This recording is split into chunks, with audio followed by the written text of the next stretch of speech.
Romantic গান ৪ দশক আগে লেখা হয়েছিল ভালোবাসার আবহে, অথচ ২০২৬ সালের এই শ্রাবণে সেই গানই হয়ে উঠেছে শিক্ষিকাদের প্রতিবাদের ভাষা।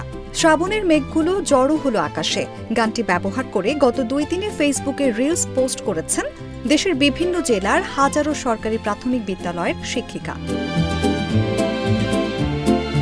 এই ডিজিটাল প্রতিবাদের সূচনা সিলেটের ফেঞ্চুগঞ্জ উপজেলার পিটাইটিকর সরকারি প্রাথমিক বিদ্যালয়ের প্রধান শিক্ষিকা বিউটি রানী পালকে ঘিরে। হালকা বাতাসে আঁচল উড়িয়ে হাঁটার একটি ভিডিও সামাজিক যোগাযোগ মাধ্যমে প্রকাশের পর একাংশের সমালোচনার মুখে পড়েন তিনি। এরপরই তার পাশে দাঁড়াতে শুরু করেন সহকর্মীরা। একই গান ব্যবহার করে শিক্ষিকারা বিদ্যালয় প্রাঙ্গণ, কর্মস্থল কিংবা ব্যক্তিগত পরিবেশে ধারণ করা ভিডিও ফেসবুকে প্রকাশ করছেন। তাদের বক্তব্য, শিক্ষকতার পরিচয়ের বাইরে একজন শিক্ষকেরও ব্যক্তিগত জীবন, অনুভূতি ও সৃজনশীলতার প্রকাশের অধিকার রয়েছে। সেই স্বাধীনতাকে সম্মান জানাতেই এই উদ্যোগ। শিক্ষিকা সামিয়া শিকদার লিখেছেন, বিউটি রানী পাল ম্যাডামকে হেনস্থার চেষ্টা সফল হয়নি। আজ প্রতিটি সাহসী শিক্ষকই এক একজন বিউটি রানী পাল। আমরা মাথা নত করব না, সম্মান নিয়ে এগিয়ে যাব।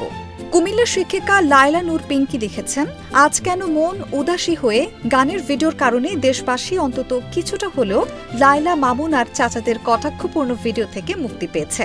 সেক্ষেত্রে শিক্ষকরা কিছুটা হলেও ধন্যবাদ পাওয়ার যোগ্য।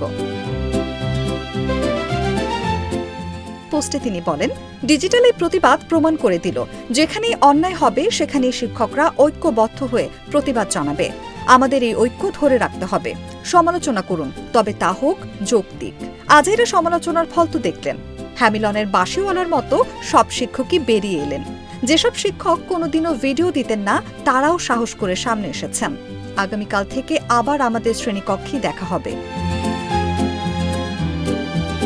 প্রতিবাদে অংশ নিয়ে পঞ্চগড়ের শিক্ষিকা ফেরদৌস লিখেছেন, এরপর শাড়ি পরেই দিব শিক্ষকের সেই ভাইরাল নাচ। চট্টগ্রামের মতলব বাজারের শিক্ষিকা জয়ন্তী ভৌমিক প্রশ্ন তুলেছেন, শিক্ষক যদি হাসেন সমস্যা, সাজেন সমস্যা, পরিপাটি থাকেন সমস্যা, ভ্রমণে যান সমস্যা, ছবি পোস্ট করেন সমস্যা, তাহলে কি শিক্ষক হওয়ার সঙ্গে সঙ্গে মানুষ হওয়ার অধিকারটা জমা দিতে হবে? উল্লেখ্য, শ্রাবণের মেঘগুলো জড়ো হলো আকাশে গানটি ১৯৮৭ সালের এক শ্রাবণে খুলনায় লিখেছিলেন গীতিকার ও সুরকার আশরাফ বাবু। দীর্ঘদিন পর এবার আরেক শ্রাবণে গানটি নতুন পরিচয়ে ফিরে এসেছে। প্রেমের গান থেকে এটি এখন শিক্ষকদের সংহতি ও প্রতিবাদের প্রতীক।